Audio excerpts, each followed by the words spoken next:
what do you find is difficult for leaders that you work with to latch on to, as it relates to this model? So you're coming in, you're saying, here's these 4 or 5 areas that you can really look at to reduce some of the friction and tension on your team, to get everybody in, rowing in the same direction. What is it that makes it hard for leaders to apply? I would say they are in the current moment of now. Now I need it done. Now I need productivity high.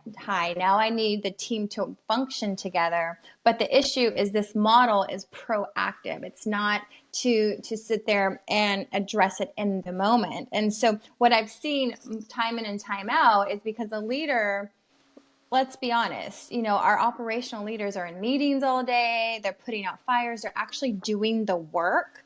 Right. And they're spending a little bit of time with their staff. And so they're really only addressing it when it's already kind of turned around, right? Yeah. And so that's where I see the issue is that they knew about it a month ago, 2 months ago, 3 months ago. They didn't deal with it. Now it's this big deal and they want it fixed like that. And so sometimes that's why they're like, we have to discipline. We have to get this person out of here.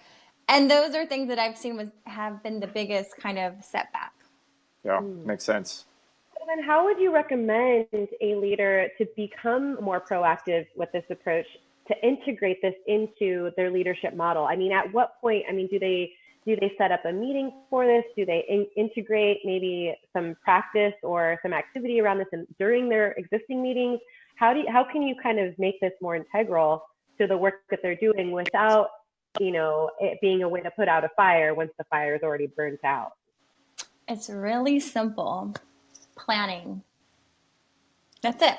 Great. So if you look at it, do you have a strategic meeting at the beginning of the year and you say over the next 6 months to year, what are the things that I'm working on? If employee engagement and productivity with your staff is something, you need to plan it. What are the things you're planning once a month, once a week? Have a team working on it for you. Do not wait until things fall apart to plan it, right? It needs to be... So that seems really like a crazy strategy, Jamie. How do you explain that to people?